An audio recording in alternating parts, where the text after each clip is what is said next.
चवीच गोकुळ लई भारी। गोकुळ दूध आणि दर्जेदार दुग्ध उत्पादने, चव आहे कोल्हापुरी, गोकुळ लई भारी। कडकरी होतील, ट्रॉल्या भरत बसतील आणि त्या ठिकाणी त्यांचं आयुष्य सुद्धा बरबाद होईल। ते होऊ नये म्हणून कॉलेज टाक, मुलं शिकावी, चांगल्या प्रकारचा मार्ग निघावा, मुलांचं शिक्षण झालं, चांगली उद्योग मिळालं, पद मिळालं तर खऱ्या अर्थानं त्यांचं जीवन मोठं होतं। हा उदार्थ हेतू त्या ठिकाणी घेतला आणि 71 साली 8 बिल्डिंग त्या ठिकाणी बांधल्या। जवळजवळ 22 लाख ते 28 लाख रुपयाची ऑन मनी, म्हणजे त्याला साखरेतला फरक असतो तो त्या ठिकाणी कारखान्यामध्ये जमा केलेला असतो, तो त्या ठिकाणी वापरला गेला। महाराष्ट्रातल्या एकाही साखर कारखाने अद्याप बघा, रेकॉर्ड बघा, 1 रुपया सुद्धा ऑन मनी दाखवला नव्हता। हे काम त्यावेळी या सर्व संचालक मंडळाने केलं आणि कॉलेज चांगलं स्थापन केलं। त्यावेळी सुरुवातीला 75 मुलं होती, विद्यार्थी होते, त्यानंतर जवळजवळ 6000 6500 विद्यार्थी झाले। आज बघितलं तर 2400 विद्यार्थी त्या ठिकाणी काम करतात। खऱ्या अर्थानं ह्याला अधोगतीला न्याय लागल्यात हे म्हणलं तर चुकीचं होत नाही।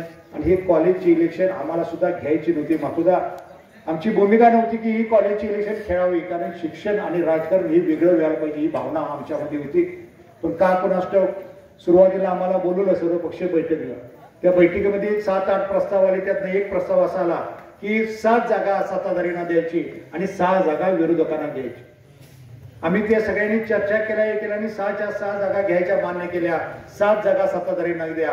पण त्यावेळी मात्र या चेअरमन साहेबांनी सांगितलं की हे होत नाही, आम्हाला काय पसंत नाही। म्हणजे प्रस्ताव ठेवला तिनेच आणि नाकारला सुद्धा तिनेच, म्हणजे त्यांना इलेक्शनच घ्यायची होती आणि खऱ्या अर्थानं नुसती दिशाभूल करायची, एका बाजूला दाखवायचं बिनविरोध बिनविरोध बिनविरोध म्हणायचं आणि दुसऱ्या बाजूला इलेक्शन ही घ्यायची।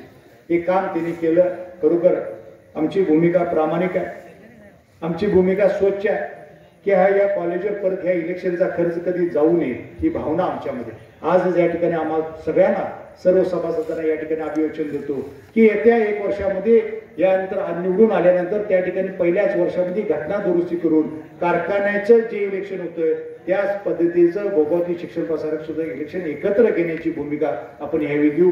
जो खर्च कॉलेजच्या येतोय, कारण हा जर बघितला खर्च कॉलेजचा टर्नओव्हर जर तुम्ही बघितला तर माहिती असू दे तुम्हाला सुद्धा जवळजवळ 96 लाख रुपये वर्षाला होतो। म्हणजे विद्यार्थ्यांच्या पगारातनं, विद्यार्थ्यांच्या फी मधनं, विद्यार्थ्यांच्या लॅबच्या फी मधनं किंवा फॉर्मच्या फी मधनं या ठिकाणी पैसे जमा होतात आणि ते त्यांना त्या पैशावर या ठिकाणी इलेक्शन होत नाही। कुठल्याही महाराष्ट्राच्या साखर कारखान्यामध्ये जे कॉलेज आहे तिथे कधी इलेक्शन होत नाही, जे कारखान्याचं बोर्ड आहे तेच बोर्ड या ठिकाणी ठरवलं जातं।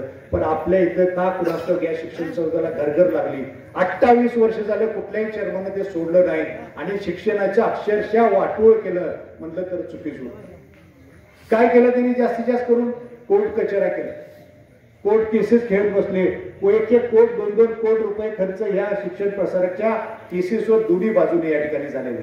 आज बघा तुम्ही हे कोर्टचं केस कोण खेळतो, त्या सत्तेतल्या बॉडीतल्या माणसं करावं, केस कोण थांबवायला। इलेक्शन आज सुद्धा चालू आहे, 2 तारखेला मतदान आहे, पण मुंबईच्या कोर्टामध्ये 4-4 जण सत्तेतली माणसं त्या ठिकाणी स्टे घ्यायच्या नादात आहे। हे कोण करते हे तुम्ही आम्ही सगळे जाणून घ्यायला पाहिजे, असं माझी प्रामाणिक भूमिका आहे। खरोखर कारखान्याचे म्हणावं तशी प्रगती झाली नाही, कॉलेजची पण झाली नाही, कारण कारखाना आणि कॉलेज हे एकच आहे हे तुम्ही आम्ही समजून घ्यायला पाहिजे। तेच सभासद इकडे मालक आहेत आणि त्याच पद्धतीने व्हावं अशी माझी प्रामाणिक भूमिका आहे। खरोखर आम्ही सुद्धा कॉलेजला जे पॅनल केलं हे चांगलं उच्च शिक्षित पॅनल आहे। मगाशी जालंधर सरांनी सांगितलं की या ठिकाणी कुठलंही साध्यातलं साधं जरी वाउचर असलं तर ते चेक करून पास करून मगच करण्याची भूमिका घेतली।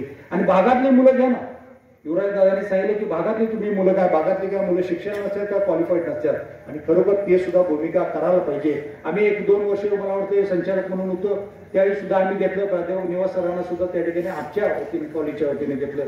पण आज बघा कॉलेजचे विद्यार्थी संख्या कमी वेळाला, ती कॉलेजची बिल्डिंग आहे, स्ट्रक्चरल ऑडिट केलं तर ती बिल्डिंग सुद्धा बंद करतील शासन, अशा पद्धतीची भीती यामध्ये होते आणि ते कॉलेज बंद होईल, कारण स्ट्रक्चरल ऑडिट जर ते ताकद नसली बिल्डिंग मध्ये तर ती बंद केली जाते अशी परिस्थिती आहे। खरोखर त्यामध्ये सुद्धा एक शिक्षण असतं, जे नवीन शिक्षण शिवाय युनिव्हर्सिटीमध्ये होतं, ऑनलाईन शिक्षण होतं, परदेशातलं शिक्षण सुद्धा ऑनलाईन घेता येतं, त्या फॅकल्टी इकडे चालू करता आल्या असत्या पण ते केलेलं नाहीये। हे AI सिस्टीम असते, आर्टिफिशियल इंटेलिजन्स, ते सुद्धा आपण भोगावतीमध्ये केलेलं नाही आणि खऱ्या अर्थानं कुठलीही संस्था त्यामध्ये नवीन प्रोजेक्ट त्या ठिकाणी आणला.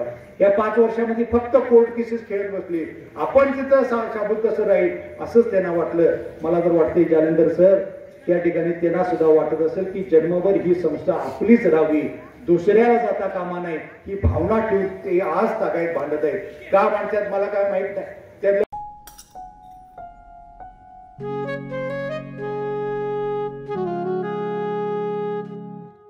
बाबा आज येताना बासुंदी घेऊन या ना. अगं कालच आपण आईचा वाढदिवस होता म्हणून आणली होती ना. ऐकलं, गोकुळची बासुंदी पुन्हा खावीशी वाटतेय. खरं सांगू, मलाही खावीशी वाटतेय. पुन्हा पुन्हा खावीशी वाटणारी गोकुळ बासुंदी. ताज्या बातम्यांसाठी आरके न्यूजच्या यूट्यूब चॅनेलला सबस्क्राईब करा आणि बेल आयकॉन प्रेस करा.